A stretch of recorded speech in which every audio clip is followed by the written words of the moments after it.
Now from the news team that's covering the Carolinas, this is Channel 9 Eyewitness News Daybreak at 6. We are following breaking news. Part of the South Charlotte intersection is closed nearly 12 hours after a dump truck flipped and took out utility lines. The work that still needs to be done this morning and alternate routes around the scene. And a heated debate over the environment, leading to frustration among Charlotte leaders.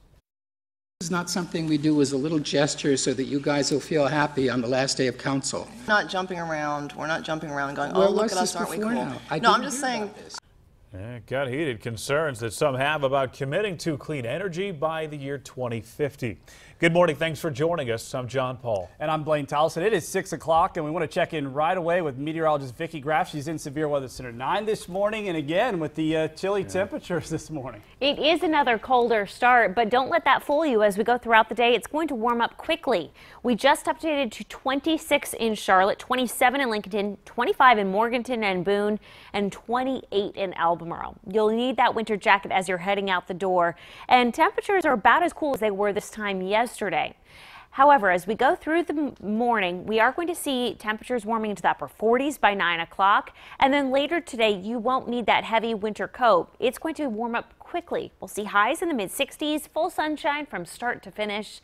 It's going to get a little bit warmer tomorrow, but I am tracking changes on the way as we head towards the end of the week. I'll take you through Futurecast to pinpoint when we could be looking at our next chance for some much needed rain. We have weather and traffic every 10 minutes. Let's get a look at the morning drive now with Blaine. Yeah, keep an eye on those roads. This is a live picture in South Charlotte on Old Nations Ford Road from East Westinghouse Boulevard. It remains blocked due to phone lines in the road. And if you look just behind that CMPD SUV, you can see that line just kind of drooping there. It's been like that for hours now. This is from an overnight accident where a truck hit a utility pole.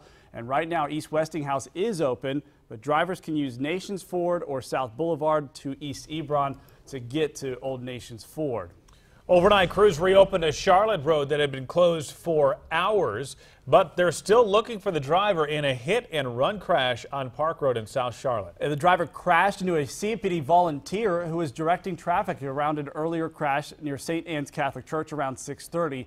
The volunteer has serious injuries. Police do not have a good description of the car, and they did clear that scene after midnight. New for Daybreak, outgoing Mayor Jennifer Roberts is frustrated after City Council failed to pass 2 environmental items on last night's agenda. Yeah, interesting meeting as Eyewitness News reporter Mark Barber explains both issues led to a long, heated debate.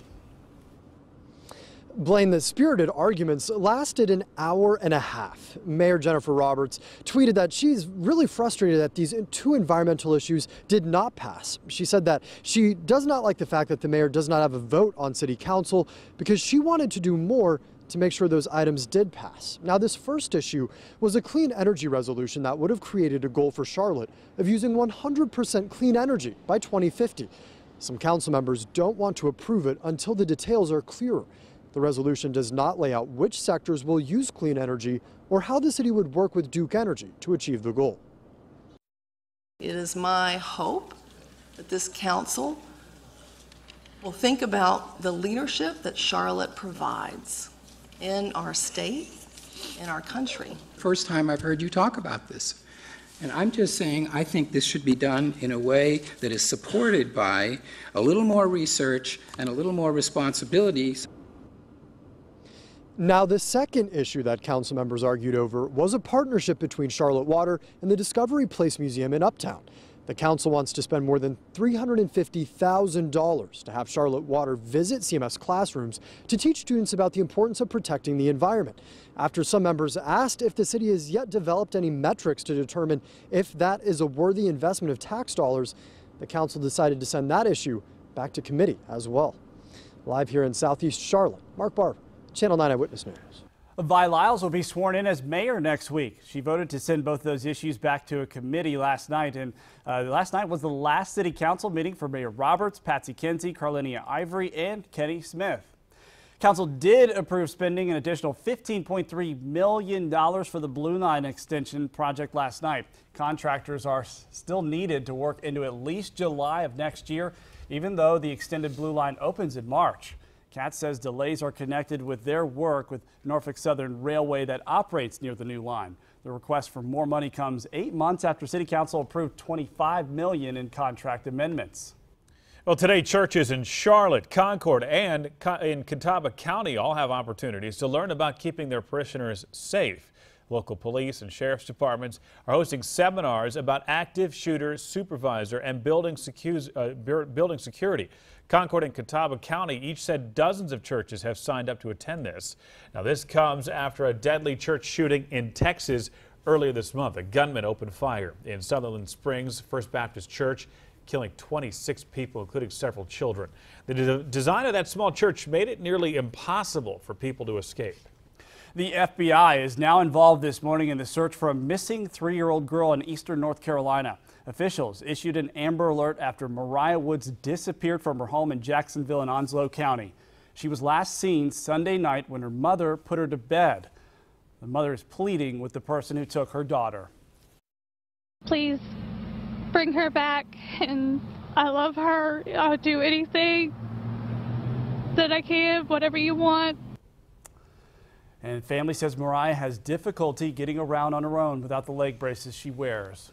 New this morning, a major employer in the Charlotte area has a very unusual problem. They have 1,000 job openings, some paying over $100,000, and they can't find anyone qualified enough to fill them.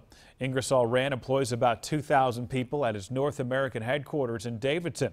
The company says the other 1,000 that are open require technical skills to handle machinery, equipment service, and use advanced technology. Officials say there just aren't enough people with those skills.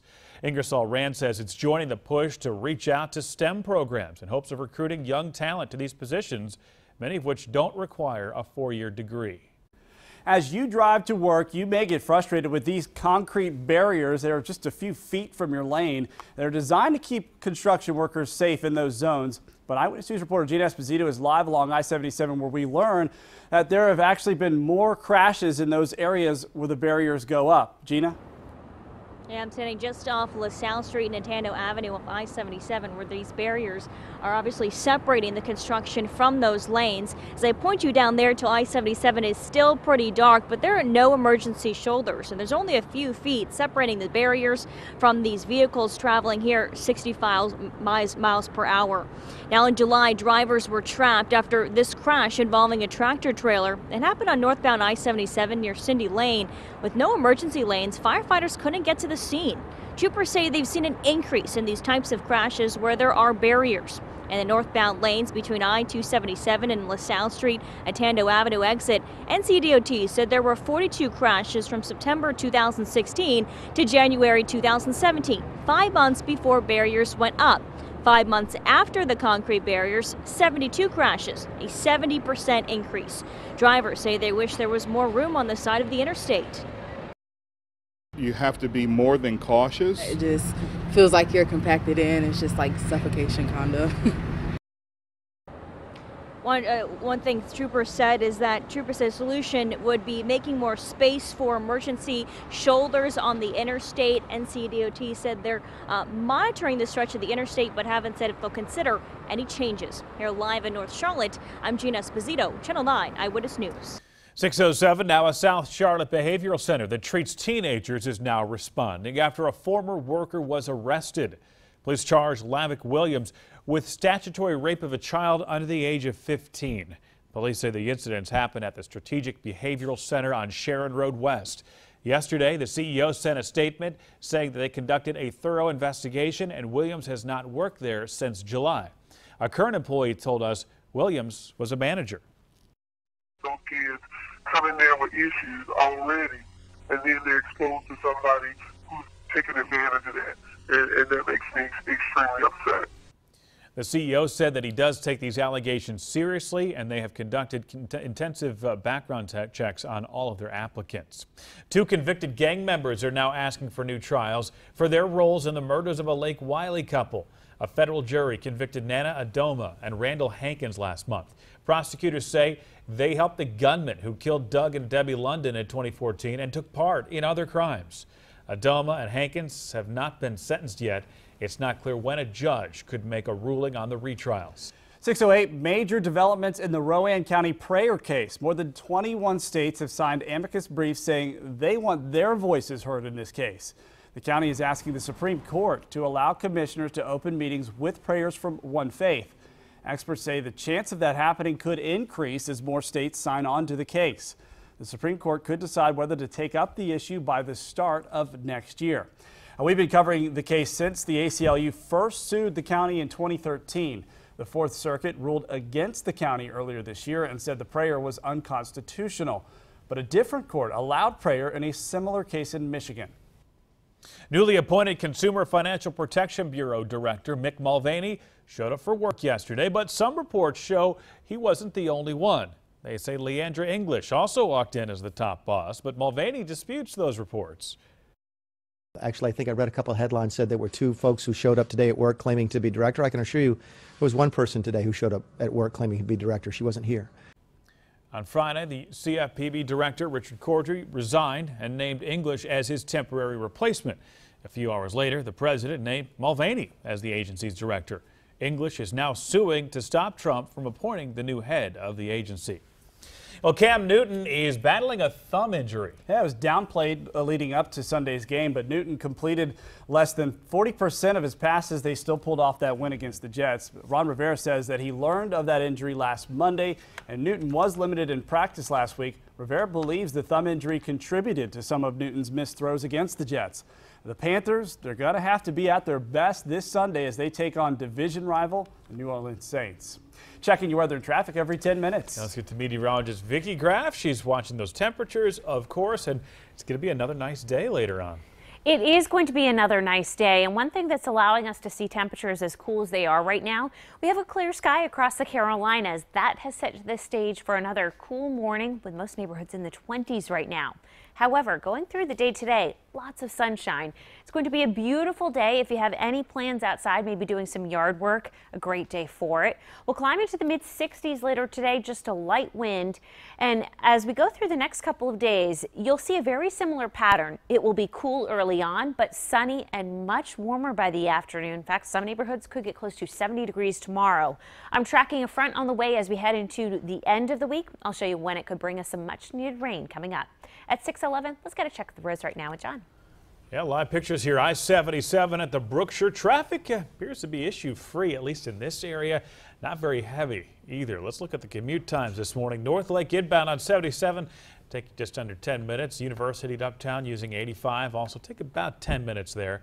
Huntersville to Sunset Road using Statesville Road. That's about a 15-minute drive right now.